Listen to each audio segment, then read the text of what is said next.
তো শুরু হয়ে গেছে গ্র্যান্ড ফাইনাল ম্যাচ এবং আমাদের বাংলাদেশের থেকে আসা আরএসকে নকআউট ম্যাচগুলো তোমাদের সবগুলো এখন দেখাবো। আমাদের আরএসকে টিমে কোন কোন জায়গায় ফাইট করেছে সেগুলো আমার এই ভিডিওতে আজকে দেখতে পারবা এবং তারা কেমন খেলেছে এটাও দেখতে পারবা। তো প্রথমে আমাদের আরএসকে টিমের ভিতরে একটা লঞ্চপ্যাড দিয়ে দুইটা এনিমি এসে পড়ে এবং আগেও কিন্তু আরএসকে একটু ফাইট করেছিল, বাট এখানে থার্ড পার্টির শিকার হচ্ছে। এটা কিন্তু একটা থার্ড পার্টি টিম পুরা সাদে এসে নামলো আমাদের বিপক্ষে, মানে সাইডে দেখতে পাচ্ছি আরএসকে টিমগুলো আছে। তো এক পুরো ফুল স্কোয়াডই ছিল আমাদের আরএসকে টিমের। তো এখানে এসিটির ধাক্কা দেওয়ার চেষ্টা, উপরে একটা ভালো পজিশনে আছে কিন্তু আমাদের নিচে আরএসকে টিম। তো এখানে সাত থেকে দেখো ড্যামেজ দিচ্ছে আমাদের আরএসকে টিমকে, বাট অনেকটা ড্যামেজ পর নকডাউন হয়ে গেল আমাদের আরএসকে টিমে একজন প্লেয়ার। আরেকজন আমাদের আরএসকে টিম, আমাদের আর তিনজন মাত্র প্লেয়ার আছে আরএসকে টিমের। তো এখানে একজন লসমেট মারার চেষ্টা, আর একজন রিভাইভ দিতে চলে গেছে, একজন লসমেট মারে উপরের দিকে চলে গেছে, বাট এখানে তাকে নকডাউন করা হয়েছে, বাট তাকে যেতে দিল না। এখানে আরেকজন লসমেট মারতে গিয়ে তাকেও ফুল ড্যামেজ, বাট এখানে নকডাউন করতে পারলো না। এখানে এই টিমটাও ভালো কিন্তু সে নকডাউন হয়ে গেল, করার কিছু নেই। আমাদের আর একটা মাত্র প্লেয়ার আছে আরএসকে টিমের। তো এখানে এই টিম প্লেয়ারটা আসে থার্ড পার্টির শিকার হচ্ছে, বাট আমাদের আজকে একটা প্লেয়ার মাত্র বেঁচে ছিল। সে দেখি রিভাইভ দিতে পারবে কিনা তা তো জানি না। তো রিভাইভ দিতে পারলে একটা ম্যাচ কামব্যাক করার একটা সুযোগ থাকবে, বাট এখানে রিভাইভ যদি না করতে পারে এখানে আমাদের এলিমিনেটেড হয়ে যাবে 11। আরএসকে টিম প্রথম ফাইট নেওয়ার পর দ্বিতীয় ফাইট মানে আরএসকে টিমের পক্ষে মানে বিপরীত পক্ষ থার্ড পার্টি করে নিল। তো এখানে আমাদের আরএসকে আর মাত্র একটা প্লেয়ার আছে, দেখা যাক, তাকে তো খুঁজে পাওয়া যাচ্ছে না ম্যাপে। সে কি রিভাইভ দিয়ে ম্যাচটা কামব্যাক করতে পারবে কিনা তাও সন্দেহ, কারণ একজন আছে। দুঃখকান্ত মন নিয়ে আমাদের আরএসকে টিম বিদায় নিল #11-তে, আমাদের কিছু করার নাই। তো এই ম্যাচ পয়েন্টগুলো দেখে আমাদের আরএসকে 4টা কিল করেছে, এটাও একটা ভালো পজিশন পারত, বাট থার্ড পার্টির শিকার হয়েছে এবং লাস্ট প্লেয়ার বেঁচে ছিল। তো করার কিছু নেই, আমরা পরবর্তী ম্যাচে আবারও চলে আসলাম। এখানে আরএসকে টিম তার পজিশন নিয়ে নামার চেষ্টা করছে, কিন্তু বাংলার ছেলেরা কি পারবে আমাদের ম্যাচটা কামব্যাক করতে? আগের ম্যাচ কিন্তু খুব দুঃখজনক বলতে হচ্ছে, যে খারাপ গিয়েছে বলতে গেলে, একেবারেই খারাপ। এখানে আরএসকে লুট করে দেখো রাশে হিটলিস্ট মেরেছে, হিটলিস্ট কারা মারছে? আরএসকে টিম হতে পারে বা সাইডে বিপরীত পক্ষ হতে পারে যে আরএসকে টিমের ওপর হিটলিস্ট মেরেছে। এখানে করার কিছু নাই, আগের ম্যাচটা তোমরা দেখতেই পারলা যে থার্ড পার্টির শিকার হয়েছে, এটা আমাদের পক্ষ কিছু করার নেই আমাদের। এবং অনেকে দেখতেছে ভিডিওর কমেন্ট বক্সে তাদেরকে গালাগালি করতেছে যে আরএসকে আমার কি খেলছে, হুম খেলছে। ভাই আরএসকে আমাদের বাংলাদেশের পতাকাটা যে সেখানে নিচ্ছে এটাই তো বড় বিষয়। তো বাংলার ছেলেরা এগিয়ে যাচ্ছে আমাদের সামনে কিন্তু। আর এই লবিটা কিন্তু অনেক হাট, অনেক হাট, সব দেশের সেরা প্লেয়ার গুলো এখানে এসেছে। আগের ম্যাচটা কিন্তু আমাদের আরএসকে টিম অনেক খারাপ যায় মানে খেলাগুলো, এবার দেখি এই ম্যাচে কিরকম খেলতে পারে, আমাদের কিরকম খেলা উপহার দিতে পারে। এখানে দেখতো কয়টা স্কোয়াড আছে, মানে 2টা স্কোয়াড আছে। হঠাৎ করে এখানে ফাইট লেগে যাবে, কিন্তু আমাদের আরএসকের উপর আমাদের ফোকাস রাখতে হবে। ফাইট কিন্তু যখন তখন লেগে যেতে পারে, আমাদের আরএসকে টিম এখনো হোল্ড করে আছে, এটা তাদের একটা ভালো পয়েন্ট হিসাবে কাজ করবে। আমাদের আরএসকে টিমের দেখো কিলের সংখ্যা এখন আমরা যদি ফোকাস করি 0 কিল। তো বেশি না দেরি করে এখন আমরা দেখতে চলেছি পাশে ফাইট লেগে গেছে একটা, বাট এখানে তারা কভারে যাওয়ার চেষ্টা করছে, কিন্তু কভারে আমাদের আরএসকে টিম সাইডে মানে আরএসকে টিমের উপরে এখন একটা ফাইট আমরা দেখতে পারবো। মনে হয় আরএসকে টিমের উপরে একটা ফাইট ভয়ঙ্কর লেভেলে হতে চলেছে, মানে দুই পক্ষ মানে এক পাশে পাশে ঘরের মাধ্যমে রয়েছে, মানে আরএসকে একটা ঘরে আর প্রতিপক্ষ আরেকটা ঘরে। এই যে আরএসকে টিমে যে লেগেছে ফাইট, ফাইট লাগবে এখন। দেখো আমি যা বললাম ফাইটটা শুরু হয়ে গেছে ভাই। বাংলাদেশের কি পারবে আরএসকে? ভাই ফ্লিকার লকডাউন হয়ে গেছে ভাই, এটা কিন্তু আমাদের আরএসকে টিমের জন্য অন্তত একটা খারাপ বিষয়। ফ্লিকার ডাউন হয়ে গেছে, বাট তাকে রিভাইভ দেওয়ার চেষ্টা, বাট এখন কড়া লেভেলের একটা ফাইট হচ্ছে, নকডাউন করা হয়েছে আমাদের আরেকটা আরএসকে প্লেয়ার নকডাউন হয়ে গেছে এবং তাদের ক্লিয়ার দিয়ে দিচ্ছে। বাট আমাদের একটা ভালো পজিশন ছিল যে আরএসকে টিমের, তারা 2টা প্লেয়ারকে নকডাউন করতে পেরেছিল, বাট তারাও 2জন নকডাউন হয়ে গেল, দুঃখ বিষয়। আমাদের আরএসকে টিম এখন কি কামব্যাক করতে পারবে কিনা? লাস্ট প্লেয়ার মানে 2টা প্লেয়ার আছে, বাস একটা প্লেয়ার আছে, স্কাইলার মেরে তাকে উড়িয়ে দেওয়ার চেষ্টা করছে। এখানে কি পারবে কামব্যাকটা করতে? এখন কি সে টিকতে পারবে? নো, এলিমিনেটেড হয়ে গেল আমাদের আরএসকে টিম। এবারের মতো আমাদের আরএসকে টিমের বিদায় নিল আরএসকে টিম এবং আমাদের কিলের কিলের সংখ্যা দেখতে পাচ্ছ 3টা, আরএসকে টিম 3টা কিল করেছে। তো এটা একটু আমাদের একটা ভালো পজিশন ছিল সামনে, মানে এই ম্যাচটাতে, বা থার্ড পার্টির শিকার হয়ে আরএসকে এলিমিনেটেড হয়ে গেল। তো আমাদের 2 নাম্বার ম্যাচ শেষ এবং 3য় নাম্বার ম্যাচ আমাদের অলরেডি শুরু হয়ে গেছে। নকআউট গ্র্যান্ড ফাইনাল ম্যাচে 3 নাম্বার ম্যাচে কি আমাদের আরএসকে টিম কামব্যাক করতে পারবে কিনা তোমরা অবশ্যই কমেন্টে আরএসকে লিখে দাও, কারণ তারা হারলো আমাদের টিম, জিতলো আমাদের টিম, আমাদের বাংলাদেশের পতাকাটা সেখানে নিয়েছে, এটাই তো বড় বিষয়। তো এখানে 3 নাম্বার ম্যাচ হওয়ার পর সবাই তাদের পজিশন ঠিক রাখার চেষ্টা করছে। এখানে আমরা দেখতে পাচ্ছি একটা ভয়ঙ্কর লেভেলের ফাইট হবে, বা আমাদের এটা ফোকাস না করে আমাদের আরএসকে এর ভিডিওটা দেখে আসি। তো এখানে আরএসকে এর সাথে ফাইট লেগেছে অলরেডি। আরএসকে টিম একটা কুট্টুস নকডাউন হয়ে ক্লিয়ার হয়ে গেছে, বাট উপরে একজন আরএসকে প্লেয়ার আছে, তাকেও ফুল ড্যামেজ দেওয়ার চেষ্টা, নকডাউন হয়ে গেছে ভাই। আরএসকে 2টা প্লেয়ার এখানে আমাদের খতম হয়ে গেছে এবং 3য় নাম্বার প্লেয়ারটা এখন লস পেট দিয়ে উড়ে চলে গেছে। এখন কি রিভাইভ দিতে পারবে কিনা তাও সন্দেহ হবে। আরএসকে টিম এটাও প্রথম আমাদের খারাপ গেল ম্যাচটা বলতে গেলে, এখন কি তাদের রিভাইভ দিতে পারবে কিনা তাও দেখা যাক। আরএসকে টিমের আর মাত্র একটা প্লেয়ার আছে, আমরা দেখতে পাচ্ছি এখানে রিভাইভ দিয়ে দিচ্ছে আরএসকে টিম তার প্লেয়ারদেরকে।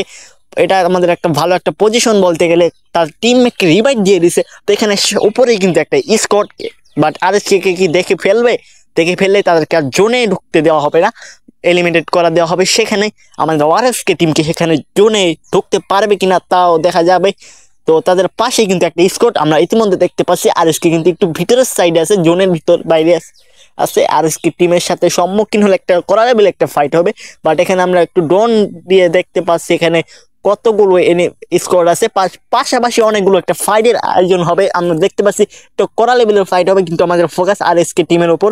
আরএসকে কি আমাদের এই ম্যাচটা ভালো পজিশন নিয়ে কামব্যাক করতে পারবে কিনা তাও দেখা যাক। আরএসকে ফাইট করার পর এলিমিনেটেড হয়ে গেল, আমাদের দুঃখকান্ত মন নিয়ে আবারও বলতে হয় আমাদের বাংলাদেশ এবারও ব্যর্থ হলো বলতে গেল।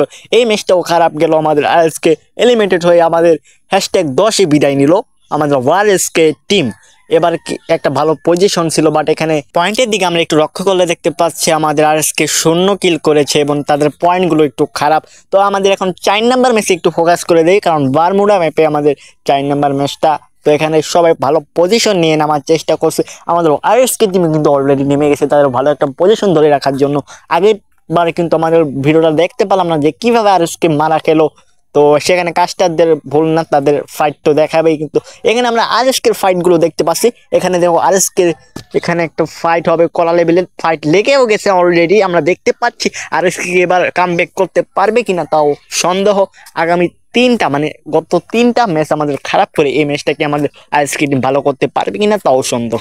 আর যদি থার্ড পার্টির শিকার হয়ে যায় তো আমাদের কিছু করার নেই, কারণ থার্ড পার্টি একটা ভয়ানক লেভেলের পার্টি, যেখানে একবার থার্ড পার্টি করে গেলে আর ফিরে আসা অসম্ভব। কারণ গত 3টা ম্যাচ আমাদের আরএসকে থার্ড পার্টির শিকার হয়ে কিন্তু এলিমিনেটেড হয়ে গেছে।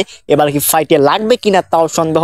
ভিতরে আর্সেনালের ভিতরে একটা স্কট, আর আরএসকে আমাদের আর্সেনালের বাইরে অপেক্ষা করছে।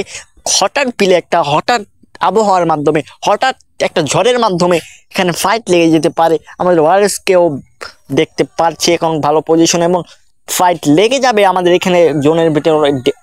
কি জোন, ডেঞ্জার জোন নাকি, এখানে একটা অলরেডি ফাইট করছে, বাট এখানে আরএসকে হোল্ড করে আছে। ভিতরে একটা এনিমি দেখি নকডাউন, আরএসকে মনে হয় একটা নকডাউন করে ফেলেছে, বাট রিভাইট হয়ে যাচ্ছে এনিমিটা। কিছু করার নেই, পিছিয়ে দেখো থার্ড পার্টির শিকার। আমি যেটা ভয় পেয়েছিলাম এখানে থার্ড পার্টি হলো একটা বড় লেভেলে বিদায় নেওয়ার, আমাদের টিমটা এলিমিনেটেড হওয়ার একটা সন্দেহ হয়েছিল, বাট সেটাই হয়ে গেল আমাদের। দেখো বা থার্ড পার্টি দেখো হঠাৎ পিলে থার্ড পার্টি করে আমাদের আরএসকে টিমকে 3টা প্লেয়ারকে এলিমিনেট করে দেওয়া হলো, এবং আমাদের আরএসকে টিমের একটা মাত্র টিমমেট মানে একটা প্লেয়ার আছে, সেও দেখি রিভাইভ দিতে পারবে কিনা, কামব্যাক করতে পারবে কিনা আমাদের প্লেয়ারদেরকে। দুঃখকান্ত মন নিয়ে এবারও বলতে হলো আমাদের টিম এলিমিনেট হয়ে গেল। এখন আমরা 5 নাম্বার ম্যাচে একটু ফোকাস দেই। আমাদের সবাই দেখে ভালো একটা পজিশনে নিচ্ছে আরএসকে টিমও, সবাই একটা ভালো পজিশন যারা ধরে রাখতে পারবে তারাই মূলত ফার্স্ট হওয়ার চেষ্টা, বা তাদের সংখ্যা একটু বেশি থাকে আমার বলতে গেলে। কারণ আরএসকে এখানে দেখছি একটা ফাইটে জড়িয়ে গেছে অলরেডি, এবং একটা নকডাউন করা হয়েছে, বাট সেটা থার্ড পার্টির শিকারের নকডাউন, এবং আমাদের ফার্স্ট কিল ব্লেড পেয়ে গেল একটা। তো এখানে দেখা যাক আমাদের এলিমিনেটেড পয়েন্টগুলো আনতে পারে কিনা, বাট এখানে এনিমিটা লট ফেট মেরে উড়ে গেল আমাদের আরএসকে টিমের থেকে। বাট এখানে আমাদের একটা ফুল স্কোয়াড আছে আরএসকে বলতে গেলে, একটা ভালো সাপোর্ট বা ব্যাকআপ, একটা পুরো ফুল সাপোর্টে আছে, বাট একটা পজিশনটা ধরে রাখতে হবে আমার বলতে গেলে। একটা এখন কি লস পেট মেরে তারা উড়ে যাবে? এই ভুলটা কিন্তু করলে থার্ড পার্টির শিকার হতে পারবে, কারণ তারা বলতে গেলে 4টা ম্যাচ থার্ড পার্টির শিকার হয়ে মারা গেছে। বাট এখানে একটা ভুল সিদ্ধান্ত কিন্তু একটা গেমকে উল্টিয়ে দিতে পারে বলতে গেলে। এখন আমাদের ওয়াইএসকে টিমে ফাইটে চলে যাবে কিনা দেখা যাক। আমাদের বাংলা ছেলেরা এগিয়ে যাচ্ছে, ফাইট লেগে গেল অলরেডি আমাদের আরএসকে টিমের সাথে। সবাই কিন্তু এখন ফাইটে জড়িয়ে গেছে, আমাদের ব্লেড এগিয়ে গেছে এবং সবাই একটা ভালো পজিশনে আছে। বাট এখানে নকডাউন করতে পারলে রাশ হয়ে যাবে হঠাৎ। এখানে একটা আমাদের আরএসকে টিমের ভাই 2টা প্লেয়ার উপরে নকডাউন হয়ে পড়ে আছে। আরএসকে এটা একটা খারাপ সময় বলতে গেলে। দেখো আরএসকে ভাই ক্লিয়ার হয়ে গেল, আরএসকে একটা প্লেয়ার তো বলতে গেলে দুঃখকান্ত নিয়ে বলতে হবে। আরএসকে 2টা প্লেয়ার এসে এবং আরেকটা প্লেয়ার আছে আরএসকে, সেটা অল্প এসপি এখন এলিমিনেটেড হয়ে গেল। আবার দুঃখকান্ত মন নিয়ে বলতে হচ্ছে আমাদের আরএসকে নকআউট ম্যাচ থেকে বিদায় নিল #11তে। এটা দুঃখকান্ত মন নিয়ে বলতে হলো আমাদের, এবারও কিছু করার নেই। তো আমরা পরবর্তী ম্যাচে চলে আসলাম। আর এটাই কিন্তু নকআউট লাস্ট ম্যাচ, মানে প্রথম দিনের লাস্ট ম্যাচ, 6 নম্বর ম্যাচ। এটাই আমাদের আরএসকে এবার কিন্তু খারাপ খেললো। আমাদের 5টা ম্যাচই ধরতে গেলে খারাপ, অতটা ভালো পয়েন্টও আমাদের আরএসকে টিম নিয়ে আসতে পারে নাই। বাট আগামী ম্যাচগুলো তিনি কি পারবে আমাদের বাংলাদেশের নামটা রাখতে? তো এখানে দেখি আরএসকে একটা ফাইটে জড়ে গেছে অলরেডি। এখানে আরএসকে ফাইট করতে পারবে কিনা, একটা এলিমিনেটেড পয়েন্ট দেখি একজনকে নকডাউন করে একটা পয়েন্ট, একটা কিল এনেছে আমাদের আরএসকে টিমের খাতায়। এখন বলতে গেলে একটা ভালো পজিশন রাখতে হবে আরএসকে টিমে। এখন ফাইট একটু পরে করলেই ভালো হবে, কারণ এনিমি পিছিয়ে যদি টিমমেটের ব্রেকআপ থাকে তাহলে ফাইটে যাওয়া আমার পক্ষে ভালো হবে। বাট এখানে কি করে তাদের ভালো জানা হবে। তো এখানে আমরা দেখতে পাচ্ছি বাকি টিমগুলো কিন্তু কড়া লেভেলের ফাইট করছে, কড়া লেভেলের অ্যানিমেশন বাইর করছে তারা। একটা টিম 4টা এলিমিনেটেড বাইর করে ফেলেছে অলরেডি। আমরা দেখতে পাচ্ছি ফ্লাক্স মানে আগামী একটা ম্যাচ ভুইয়া নিয়েছিল, তারাও কিন্তু দুর্দান্ত ভালো খেলতেছে। আমাদের আরএস কিন্তু এলিমিনেটেড হয়ে গেছে, এটার পয়েন্ট তোমরা দেখতে পাচ্ছ 8 নম্বর পজিশনে এসেছে। বাট এখানে সব ম্যাচগুলো খেলে আমাদের আরএসকে টিম 12 নম্বর, বলতে গেলে আজকের সবচেয়ে খারাপ স্কোয়াড আমাদের আরএসকে টিম। আমাদের সবচেয়ে খারাপ আজকের খেলা আমাদের আরএসকে টিম খেলেছে। 12 নম্বর পয়েন্টে তারা চলে গেছে, সবাই লাস্টে তারা এখন। তো কিছু করার নেই, আমাদের আরএসকের জন্য শুভকামনা করতে হবে। সামনের ম্যাচগুলো তারা ভালো খেলে এবং কালকে কিন্তু আমাদের আরসির খেলা আছে, এবং তাদের একটু সাপোর্ট এবং ভালোবাসা দেখাবা, কারণ তোমরা সবাই আরএসকের পিছে লেগে আসো। আমাদের আরসির পিছে মানে তাদের ভালোবাসার পিছে তোমরা একটু দেখাও ভাই। তারাও তো আমাদের বাংলাদেশের পিলার, তারাও আমাদের বাংলাদেশের দল। এখন কোনো দল নিয়ে খেলা হচ্ছে না, এটা আমাদের বাংলাদেশের পতাকা নিয়ে খেলা হচ্ছে। আমাদের বাংলাদেশ মানে আমাদের বিজয় আনতেই হবে। আমাদের বাংলাদেশ থেকে 2টা স্লোট গিয়েছে। এখন তোমরা যদি আরএসকের পিছিয়ে পড়ে থাকো তাহলে আরসির পিছিয়ে কেনা থাকবে ভাই। আরসিকেও তোমরা সাপোর্ট করো। তো পরবর্তী আবার একটা ভিডিও নিয়ে তোমাদের সামনে হাজির হয়ে যাবো আমি। তো সবাই ভালো থাকো, খোদা হাফেজ।